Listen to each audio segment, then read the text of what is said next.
At that point, things got very, very ugly. I was told, what's up, YouTube? How y'all doing? I'm doing okay. So, forgive me if my energy is just not on a 10 today. Your girl's not feeling that good. I'm gonna just be honest. I'm not feeling that great. So, my makeup did come in today, the little trio I was telling you about in my previous video. So I did want to just try it out, and I decided to go ahead and do a story time. You know, I really got to get these videos out and just, I'm so excited and so ready to share my life, and hopefully people can really relate to it and maybe avoid some pain, or, you know, just figure out a way to maneuver their lives a little bit better. But before I do get into today's video, I want to make sure, if y'all haven't already, subscribe to this channel, turn that notification bell on so that way you get notified every time we post a new video. Also, comment down below, let me know how y'all feeling these videos. Let me know what y'all want to see, what type of content, any ideas, what more you want to see from us, hear from us, anything. I'm open to it all. So in today's video, it's gonna be a story time. So if y'all have not watched my video called, I'm pretty sure it's called Why I Decided to Start YouTube, I kind of explained part of my reason for even wanting to jump on YouTube in general is to create a platform for everybody, women, men, whoever, because I have gone through so much, and if I can share a little bit of my story to help somebody, like, isn't that what we're all here for, is to just help people try to be successful, happy, whatever your goals in life look like, to just do whatever you need to do to get to that level. So I do want to, I'm not going to go all the way back this time to when I was a kid. This event that is really actually pretty sad. I don't talk about it much. I actually hardly ever talk about it. But this happened before I had any kids. So before as you guys know, I have 3 biological children and 1 bonus child. But I actually have been pregnant more than once. Before I had my oldest, Xavier James Love, who is getting ready to be 9 in March, I actually was pregnant.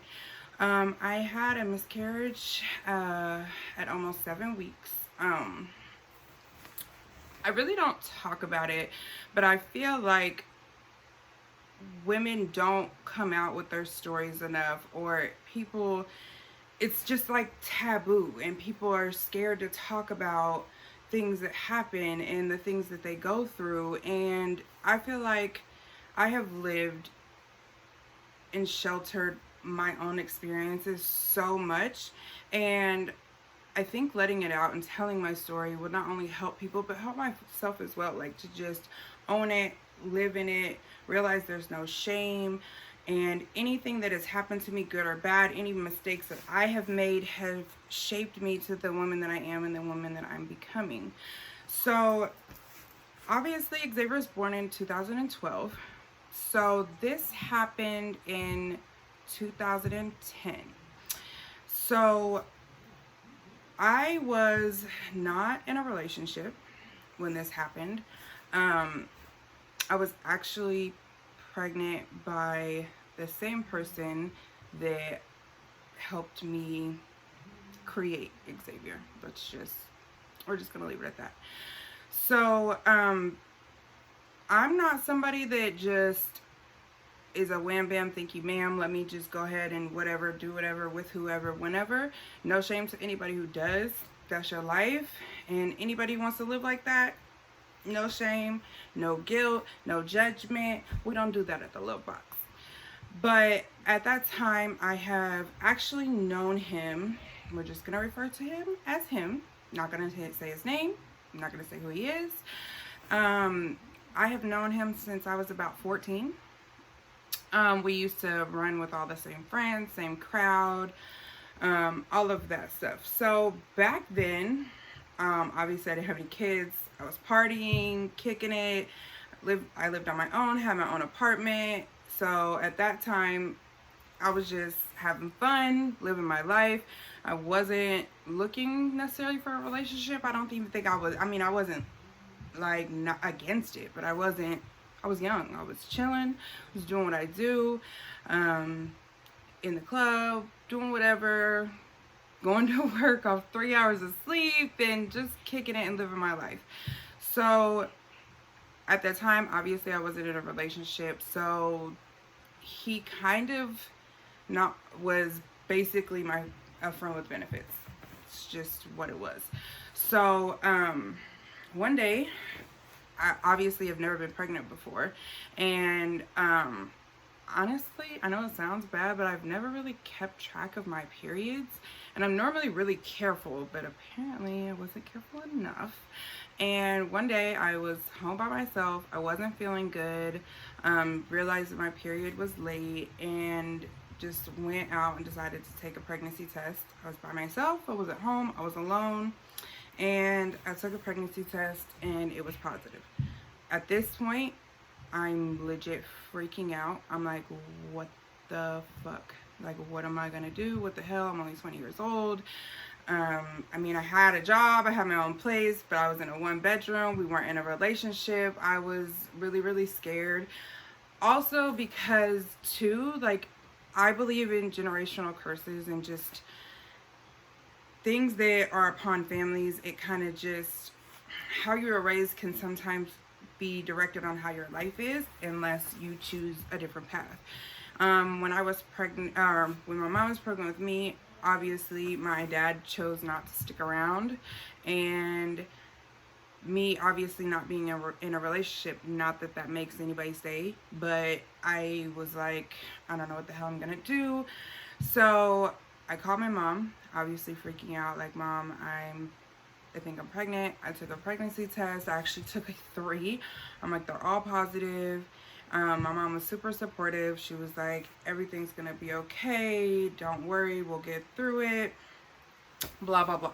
So I went ahead and let him know. I said, I know that, you know, we're really not in a relationship place, like, we're just kicking it, having fun, but I took a pregnancy test and it was positive and I'm pregnant. At this point, I hadn't had a doctor's appointment yet. I mean, I was 20. I didn't know anything. So at that time, he did have one other child. He actually, surprisingly, was very supportive. He was like, I mean, I'll get a second job. I'll do whatever I have to do. I'll be there for you.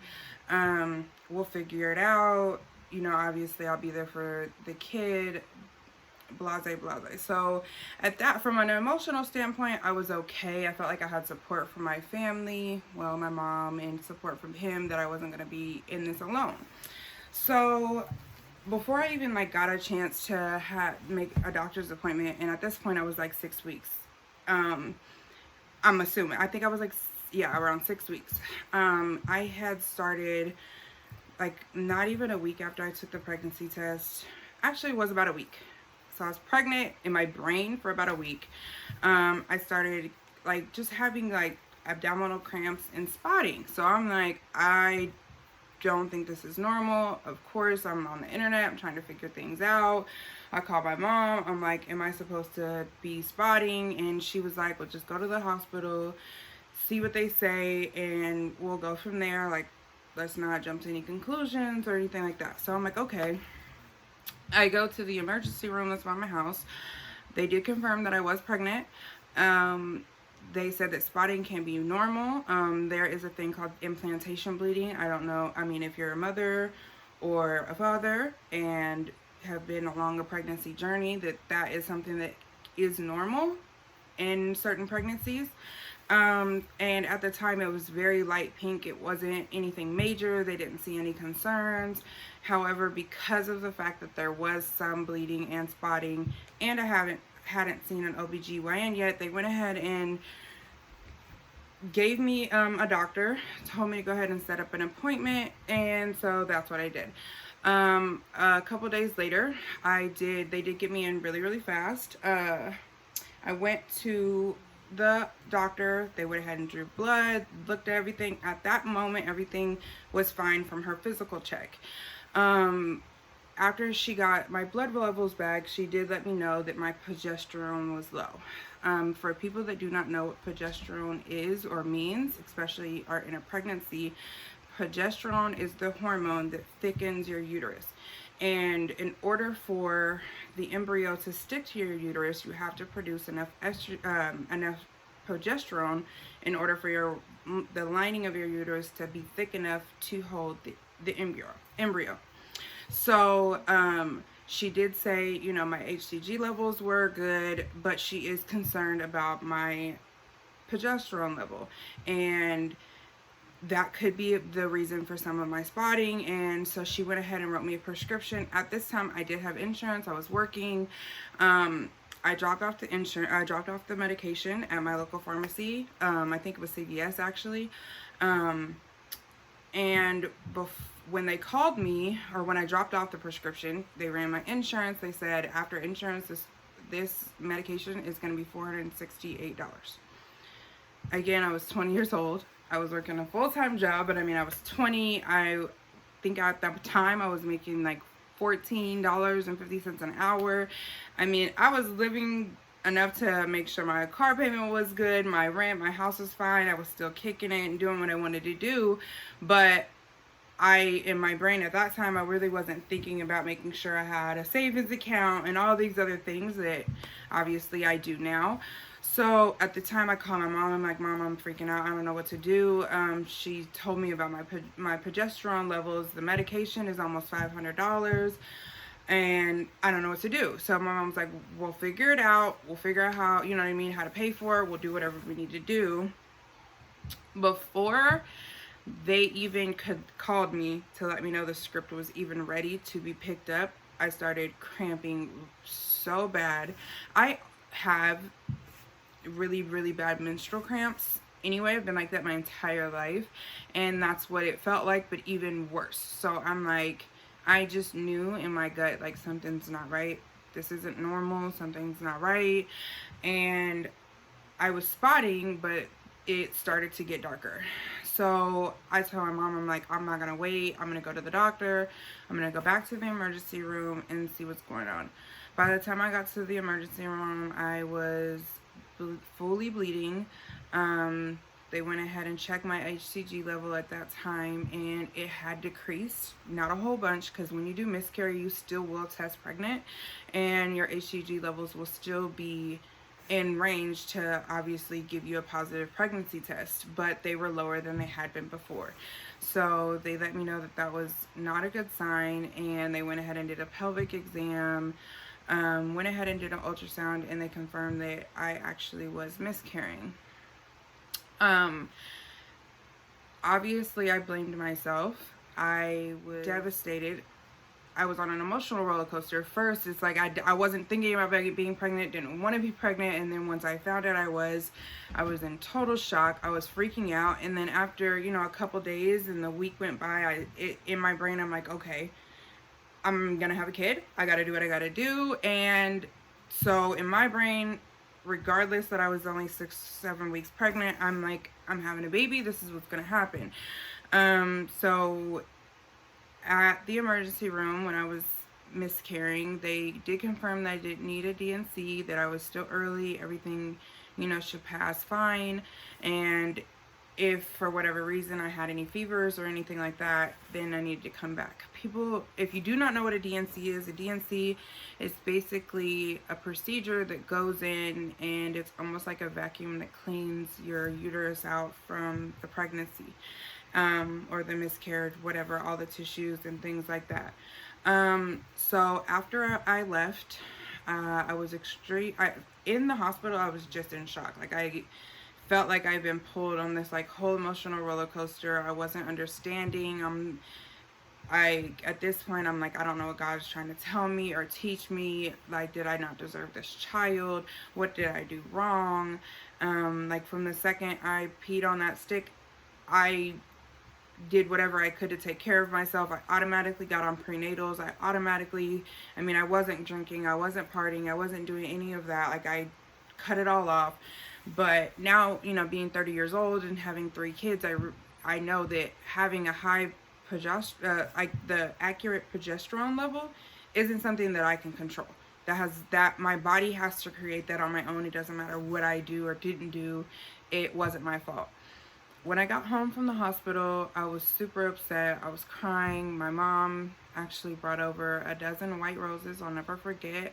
White roses, kind of, a lot of people use them at funerals or in just sad moments, and it's kind of like a white, looking at it as a white piece of paper, a clean slate, something that you'll get through. This too shall pass.